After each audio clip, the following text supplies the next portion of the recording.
میرا اشکال یہ ہے کہ صحیح بخاری کی حدیث میں ہے کہ آپ صلی اللہ علیہ وسلم نے نشاندہی کرتے ہوئے فرمایا کہ مدینہ منورہ یہاں سے لے کر وہاں تک حرم ہے، اس جگہ سے نہ تو درخت کاٹے جائیں اور نہ ہی کوئی بدعت جاری کی جائے۔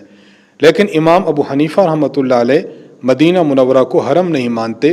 بظاہر امام صاحب کا فرمان حدیث کے متضاد نظر آتا ہے، کیا ایسا ہی ہے یا سمجھنے میں غلطی لگی ہے؟ وضاحت فرما دیں۔ امام ابو حنیفہ رحمۃ اللہ علیہ کا موقف یہ حدیث مبارک کے خلاف اور متضاد نہیں ہے، بلکہ امام صاحب کا موقف احادیث مبارکہ ہی کی ترجمانی ہے۔ اگر امام صاحب کے موقف کو وضاحت کے ساتھ دیکھا جائے تو یہ اشکال بالکل دور ہو جاتا ہے۔ علامہ بدر الدین عینی رحمہ اللہ نے اپنی کتاب عمدۃ القاری شرح بخاری میں اس بات کو وضاحت سے لکھا ہے۔ فرماتے ہیں کہ امام ابو حنیفہ رحمہ اللہ، امام ابو یوسف رحمہ اللہ، امام محمد رحمہ اللہ، امام سفیان الثوری رحمہ اللہ، امام عبداللہ بن مبارک رحمہ اللہ، ان تمام ائمہ محدثین کا یہ فرمانا ہے، لیس للمدینۃ حرم کما کان لمکہ تھا۔ یہ حضرات فرماتے ہیں کہ مدینہ منورہ کا حرم ایسا نہیں ہے جس طرح مکہ کا حرم ہے۔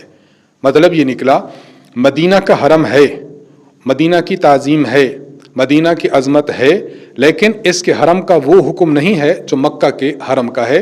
تو امام صاحب مدینہ منورہ کے لیے حرم مانتے ہیں، لیکن اس حرم کے احکامات کو اس طرح نہیں مانتے جس طرح مکہ مکرمہ کے حرم کے احکامات ہیں، اور یہ نہ ماننا بھی احادیث مبارکہ کی وجہ سے ہے۔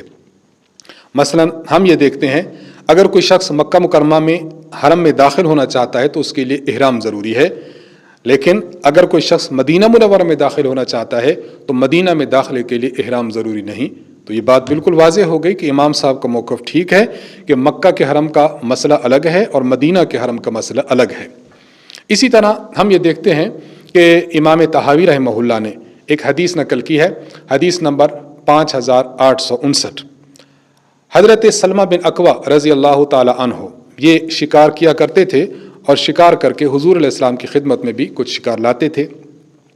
ایک بار ان کو دیر ہو گئی تو آپ صلی اللہ علیہ وسلم نے ان سے پوچھا کہ آج آپ کو دیر کیوں ہوئی ہے؟ تو حضرت سلمہ بن اکوع رضی اللہ تعالی عنہ فرمانے لگے کہ آج ہم نبت اور قنات مقام سے آگے نکل گئے تھے، اس لیے شکار میں دیر ہو گئی۔ حضور علیہ الصلوۃ والسلام نے ارشاد فرمایا کہ آپ اگر مقام عقیق پر جاتے تو میں آپ کو روانہ کرنے بھی وہاں جاتا، اور جب آپ وہاں سے واپس آتے شکار کر کے تو میں آپ کا استقبال بھی کرتا، کیونکہ مقام عقیق مجھے بہت پسند ہے۔ اس حدیث کو نقل کر کے امام طحاوی رحمہ اللہ فرمانا چاہتے ہیں کہ دیکھیں مدینہ منورہ میں حضور علیہ الصلوۃ والسلام حضرت سلمہ بن اکوع رضی اللہ عنہ کے شکار کرنے کی تائید فرما رہے ہیں۔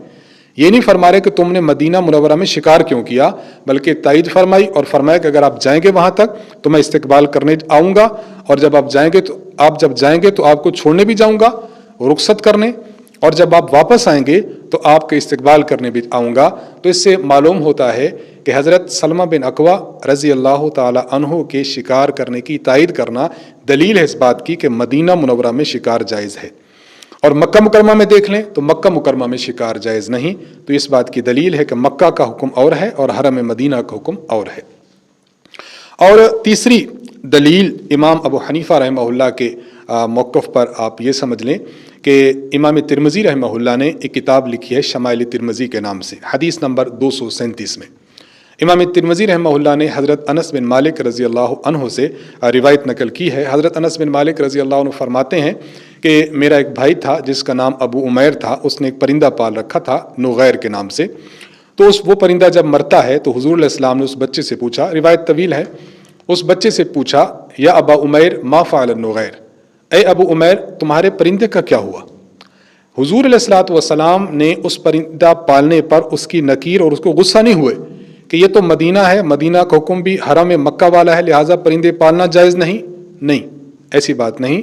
حضور علیہ الصلوۃ والسلام نے ان کی ڈھارس بندھائی ہے، ان سے پوچھا ہے، اس بات کی دلیل ہے کہ مدینہ منورہ میں اگر کوئی پرندہ پال لے تو یہ پالنا جائز ہے۔ حالانکہ مکہ کو دیکھا جائے تو مکہ میں پرندوں کو پکڑنا اور انہیں پنجروں میں بند کرنا اور انہیں قید کرنا یہ مکہ میں جائز نہیں ہے۔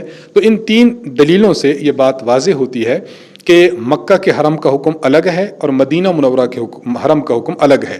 امام ابو حنیفہ رحمہ اللہ تعالیٰ یہ مدینہ منورہ کے حرم کو مانتے ہیں، لیکن آپ ساتھ یہ بھی فرماتے ہیں کہ اس حرم کا حکم ایسے نہیں جس طرح مکہ کے حرم کا حکم ہے۔